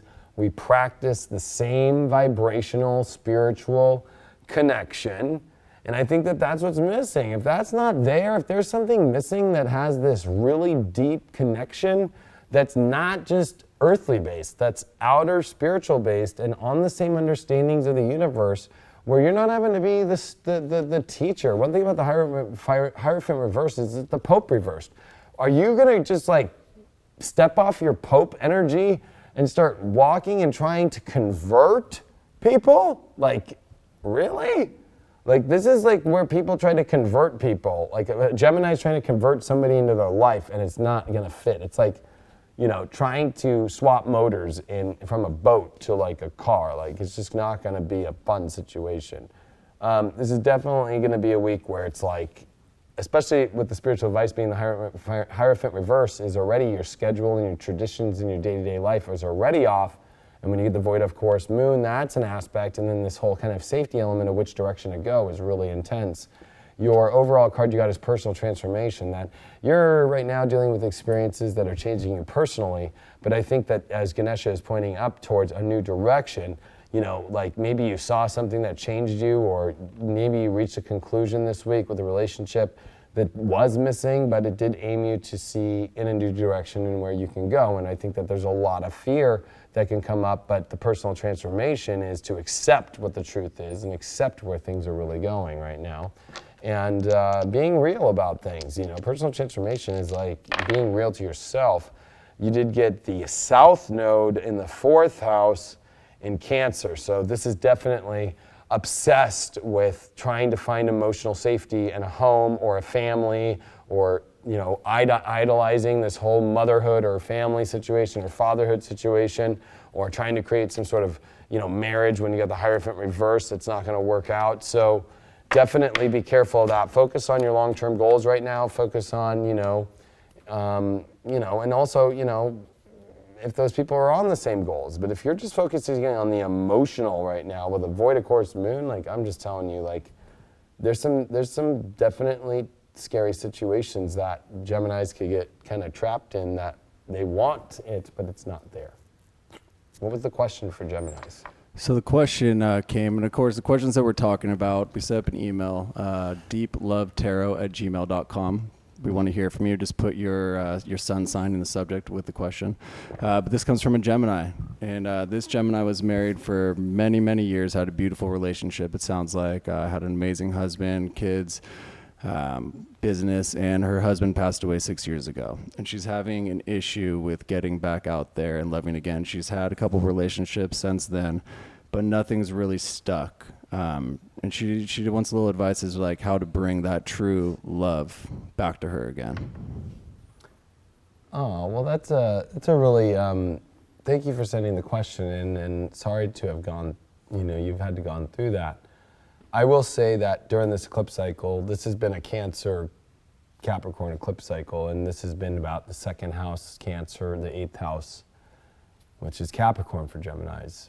And so with this Pluto-Saturn down here in the South Node, there is this learning to, realize that life is, unfortunately, got the one guarantee that, change and that things will never stay the same, that they will always have to evolve, and that's why it is the ruler of Scorpio, the 8th house of transformation, death, rebirth. But rebirth is what's beautiful. And with this North Node aspect in Cancer right now, I think that this is a time of, taking your time to find out what is the best. Because the old situation ended and it was really great and it did have its passing, it's like, this is a time for you to realize that in order for you to fill up the way that you were there, you also are learning about new energies of feelings. And it takes time to find the value that you feel comfortable enough that you're gonna feel that you wanna create with. If you try to rush it too quick, I know Geminis want that because Geminis are, very stimulated, and with your 5th house being Libra, it could be unbalanced if you go too fast. That Geminis can go really quick into things and then not think everything through. And also being that your, love house is there, but, with your 7th house being with Sagittarius, with Jupiter there right now squaring Neptune, there's a lot about, there's a lot of opportunities, there's a lot of experiences, but is this really going to keep you on your spiritual path for your life, and especially the spiritual path for your long-term goals? That's what the weighing out and the assessing is, especially when you move to Uranus now in Taurus, that it's like you don't want to pull yourself in somebody's energy that's going to take you down a road that will actually pull you from your actual whole spirituality either, or even transform you. So a lot of people take pictures now with people that they go on dates with or whatever. Look at how you look when you're in a picture with that person. Are you looking like you're not the best? Have you transformed so much that actually you're starting to look like this doesn't feel like me, or it just doesn't look good, or it looks kind of dark or freaky or scary or something? Use some of the visualizations right now to understand about where you sit right now with partnerships. And also looking at if you were to show this picture to your friend that knows everything about you, or a family member, and be like, could you see me with this energy? They'll be honest, and tell them to be honest. Tell them not to say, of course, I know you like this person or whatever. Tell them to be blunt as hell.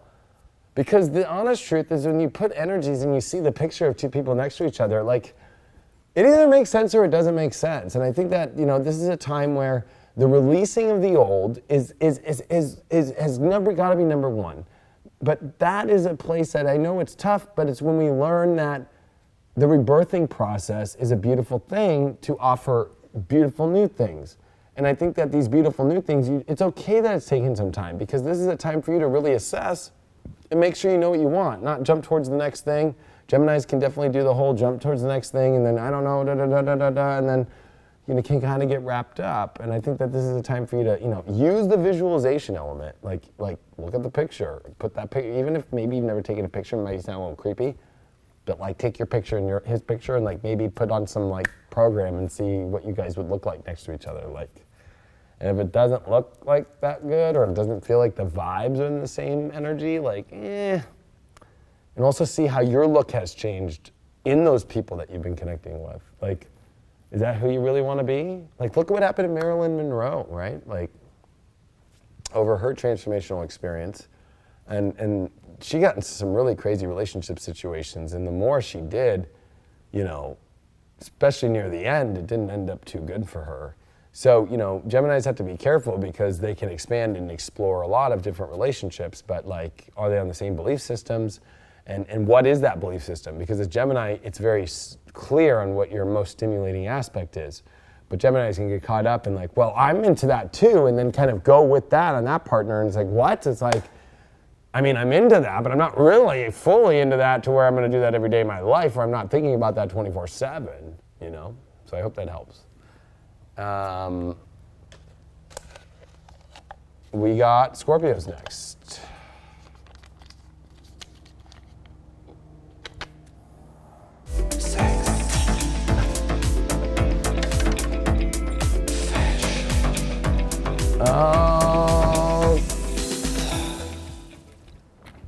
Craigie.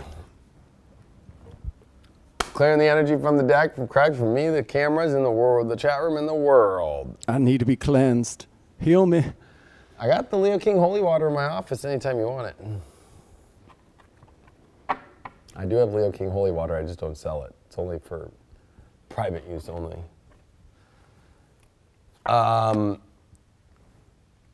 Craig, you'd be happy. Venus, love. I throw the party card out for those Scorpios right now. Boo! I'm about it.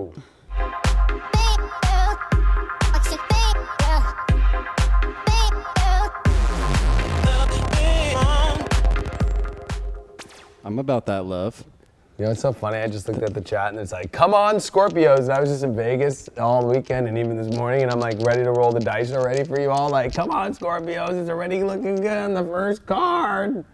Got the love Venus card, definitely. This is definitely looking at love and this Venus aspect, especially coming over this Mercury retrograde this week in your 9th house and then going into your 10th with Venus this week. There's definitely a lot about looking at love from a space of, you know, the long-term, beautiful, open door. And if the love really is going into a place, and the beliefs, are they in the same place? And on the career paths, do they go in the same place? That's a very important part for Scorpios right now. But there's definitely a lot of love that will come in that way if energy that you're attached to now is not going that way. So either way, you're working it out in a positive direction. You did get the soulmate. Didn't you get the soulmate card last time? Oh, man. We did. We did. Scorpios out here just crushing life. Yeah, so there's some soulmate energy going on, really intense. So some really deep love situations going on. But the challenge is the soulmate. Who is the soulmate? Is this soulmate actually showing up fully? If they're not, that can make it kind of hard. Truth bomb. It's a lot of pressure right there. Hey. I'm feeling the heat. Scorpios like pressure. That's how diamonds are created. That Mr. is how Palmer. diamonds are created. And a lot of that is due to this 9 of Cups reversed. Okay, there's this wanting to feel overjoyous and all the feelings, but you know what? All the feelings have to add up with that soulmate connection to love. So, like, where are the missing feelings that need to still be filled up? Focus on those this week to get to the understanding of where love is going with some soulmate energy. Or, you know what, if it can't be filled up, maybe there's energy that is your true soulmate that comes in this week that can fill it up. Be open, but also be honest to those that are not showing up fully that you want to. Or if your partner's not showing up fully, or if you're single and you got to put it out there, it's like, you know, put out your feelings, see what happens. Like, don't deny yourself of them, put out them. You will only receive what you put out. Your overall card that you got this week is steadfastness, which you got to steadfast in what you want, and you got to own that. And when you do, and you walk in that direction, that energy is going to come towards you 100%, and you will attract everything that you want. So stay steadfast on what you want, especially soulmate-wise overall, especially with love, and especially with the joy that you feel like you're not getting fully of, and you will fully get that joy 100%. So this is a very positive spread, I would say. Oh, shit. Of course. You lasted quite a while, though, without dropping them. What? I think that's a new record. You almost made it through the whole time without dropping the die. I know. I just had it. Oh, yeah. Oh, it just keeps... Shit. Hold on one second. This is a test. This is only a test.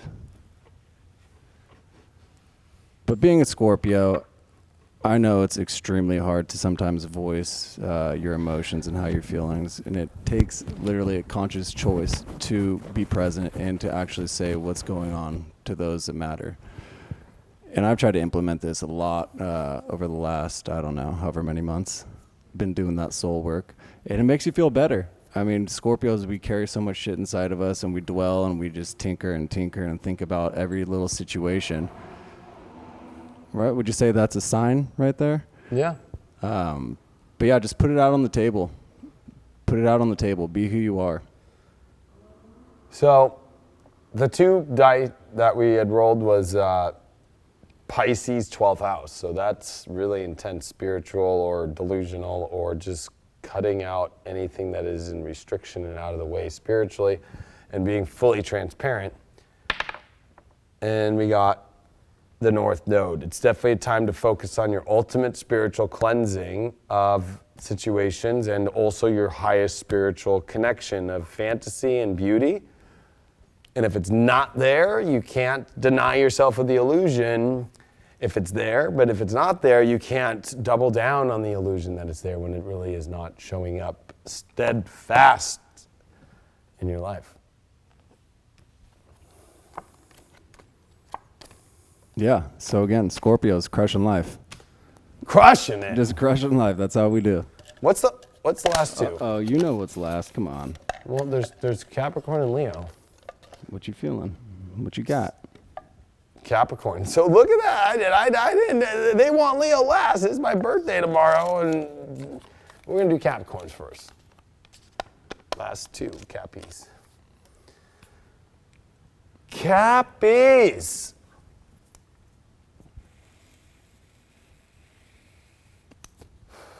All right, I got a dinner to go do, so I'm gonna try and get this done as quick as I can. And I have to film daily. Oh man. Mom, if you're watching this, my mom wants to have dinner with me. I don't know when was the last time I had dinner with my mom. In a long time. You should change that. I'm changing that tonight. But you know them Virgos. I'm just kidding. Oh! All right. I'm clearing the energy from that, clearing the energy from the deck, from Craig, from me, the cameras, the people in the chat, and the studio, and the world. For some Capricorn love right now. Capricorns, you got the 10th house. Wow, you are finding the world that you want for love this week and your ultimate goals and your ultimate success with love. That it's time to step up to the plate to better places, to, I don't want to use the term of a higher place, but definitely to the world that you want to have, to a place that's much more going to take you to where you want to go in your life, that's got more stability, that's got more of a place that actually has some sort of structure, because I think that structure is important for you right now in relationships with all the love aspects going on, especially for Capricorns this week. So this is very good. Your challenge card this week is the shift. Yeah, this is going to be hard for you, I think, like shifting from, an unstructured kind of relationship life, or not feeling that, maybe there's a shift in a relationship this week of your partner that is going to be hard for you to get to a better place. Or if you're single, the shift of moving from kind of being alone to moving into something more intense. But I don't think that it's the worst thing, and we all, I think, have challenges when it comes to shifts. It's kind of a normal process, so I'm not looking at this as kind of an extreme challenge, actually. The spiritual advice card that we got is the 3 of Pentacles reversed, which is, remember that it takes a team of energy to really make something beautiful. And I think that, your spiritual advice is to remember that, to not be solo or not try and have control fully of the whole entire love life situation, whether that's I'm gonna only stay alone, or how you want the relationship to look.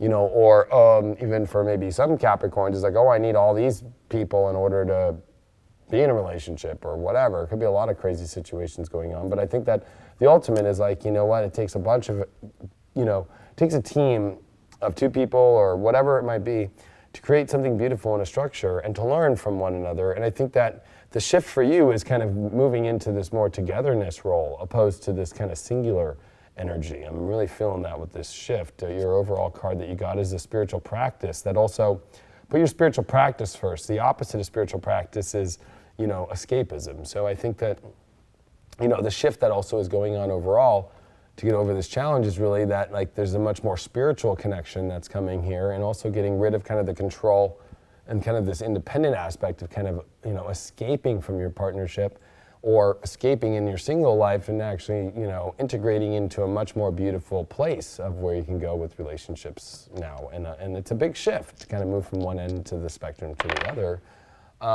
We did get the 7th house of Gemini with the North Node. So focus on a new environment, new stimulating relationships. And definitely it's a new environment, new stimulation, and a new way to communicate in relationships. Communicate, in a way you never have, and be honest. I think that there's a lot about honesty about what you want in relationships. You don't need to put on a front. Capricorns can put on a front, right? It's Be honest about it, you know, say what you need to say, but also focus on the environment of what kind of relationship that you want, where you want to be, what kind of world you want to be in, and are you in that world, and is there partnerships that allow you to have that world? If you're in a relationship and that world's not that way and you're honest, well, then there's going to be a lot of shifting going on for those coupled Capricorns, and even single ones. Something really good comes along in your life. All right. Did we do the dice? What? Did I just zone out right there? You just zoned out, yeah. We did the dice? We did the dice, and the solo cup is done. The last sign is Leo, and it is Leo season! This is going to be a big reading! And we're doing it right before my birthday, so I just kind of want to flex. You know, it's like, hello, my name tag, everybody. Oh. Yeah, there we go. Thank you. Oh, the Leo one looks the best. Knew it would. I think they all look evenly beautiful. Whoever designed them did a fantastic job. Yeah, whoever designed them did a fantastic job, but whoever designed that Leo one, man, like, fucking killed it. All right. I'm clearing all the energy from the deck, from my little ego, Leo pride, Craig's energy, the cameras, the chat, the studio, the internet that's connecting us all in the world, and then the universe and the sun. Earth element, stability. So this is definitely, whether it's an earth sign or whether it's definitely some more stable energy coming into your world, you know, and finding stability is important for relationships in your love life right now. I think that, you know, going too crazy or fiery, especially with all the Leo energy, it just has to be grounded at some point, or it has to be directed towards something, not just kind of thrown out into the ethers. It's kind of like wasting a bunch of gasoline and just lighting it on fire, kind of like in, what's that movie I love? Yeah, like the original Zoolander when they're out, you know. Yeah, the gas station. The gas station. Like, yeah, it's not going to work out that great when you just start flying all the fire and the fuel around and there's no stable energy with it. So, but also it's like if you're in a relationship, maybe there's some stability that needs to be found. There's maybe some stable issues that need to be confronted. If you're single, there's definitely the stability of something that feels stable, and what is that and valuable. And the challenge is the transmutation between stability and not stability, right? Like I think that's kind of hard for Leos actually. There's been a lot of kind of, you know, Leos have been through a lot. Leos have been through a lot of crazy things, and the transition from kind of intense and edge to, you know, stability is kind of a weird one, you know. It almost feels like it could be boring, but I think with this challenge in the transmute showing that it actually is not going to be boring with the snake here. It's like it still has the edge, that maybe the edge is in this new stable form where you can build more. We did get the Death card upright as the spiritual advice. So you are changing the way of how you deal with stability in relationships. You are changing the way completely. Transmute and Death card, that's pretty intense. So this is definitely, you know, believe it or not, I'm gifting, but also giving the Leos for real the sex one.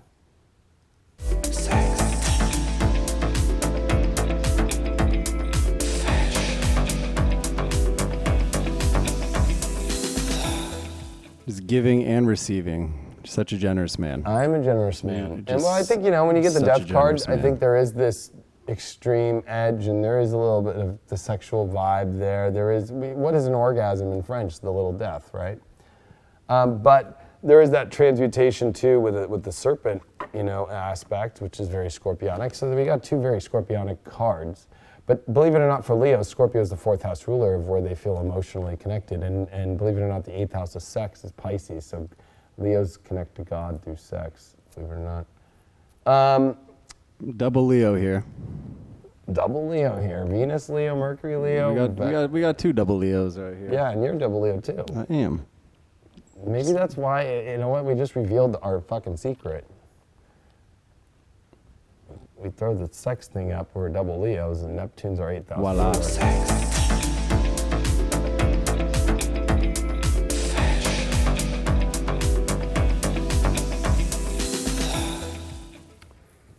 Let's see what this overall card is here. The inner knowing. You know inside, Leo, what it is that's going to bring you this change. This also, I think, is the inner knowing of what to end and what you're changing and what is the true, stable, more earthly plane of a relationship. Because earth also is feeling. It is sensuality. It is touch. It is a lot of these things. And you're going to know which energy is that by that. And Leos are very good. Leos are lions. Leos are very in touch with sensuality and touch and that raw element of kind of that raw nature. But this raw nature is going to be about bringing stability and an end to the instabilities that have been going on in relationships for Leos. We got Pluto, so that's a third aspect here. We got a transmutation, a Pluto, and a death card in the 5th house of love in Pisces. This is about making major changes to a much more imaginative love place. There is, a definitely more fantasy-like love out there. And this is definitely going to start to bring those changes that can bring that, whether you're in a partnership or you're single. So this is definitely a very intense week for Leos, and definitely there is this 5th house of fun and having fun in order to find that. So you got to throw me the party, and it's my birthday anyway, but it's not. Yeah, you got to throw me.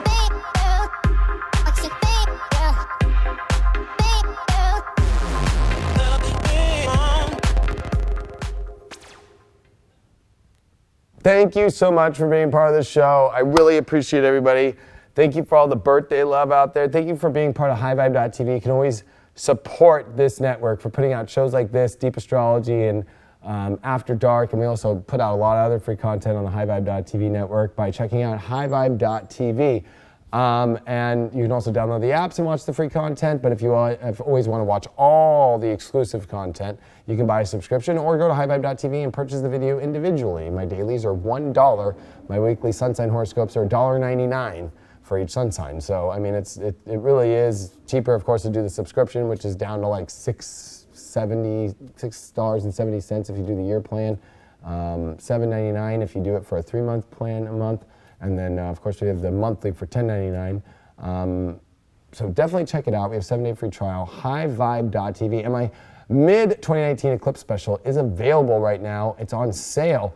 I know we just had the first, these eclipses, but I actually went all the way until the end of 2019 into the beginning of 2020 to see how this is going. I go into the Venus-Mars cycle, I go into the Sun-Venus cycle. There's a lot coming up here. We got a lot going on. There's going to be a big Leo week, everybody. I will see you all. If you're on highvibe.tv, of course, on your daily video tomorrow. But more than that, if you're around, we will see you live for Deep Astrology, which of course is live streamed here. And we might do it at an earlier time tomorrow. It is my birthday tomorrow. And After Dark, it doesn't look like we're going to be doing it tomorrow because Sarah and Dylan are gone. I don't have any other guests, and it is my birthday tomorrow. So I am going to take some time off for my birthday. So, but I'm going to be doing we are going to do Deep Astrology tomorrow. So check in. Follow highvibe.tv on Instagram at highvibetv and follow at the Leo Kingdom on my Instagram. Please, if you could do that. That's where I put out all my announcements when I'm doing stuff. I put up a lot of stories every day. And if you want to stay in touch with me and know what's going on, follow me on Instagram at the Leo Kingdom. Thanks so much for all your support. I truly appreciate it. And thanks for making shows like this be into your lives. And we love being in your lives. And we love to be here to bring that high vibe to you. And we'll see you all in the next show.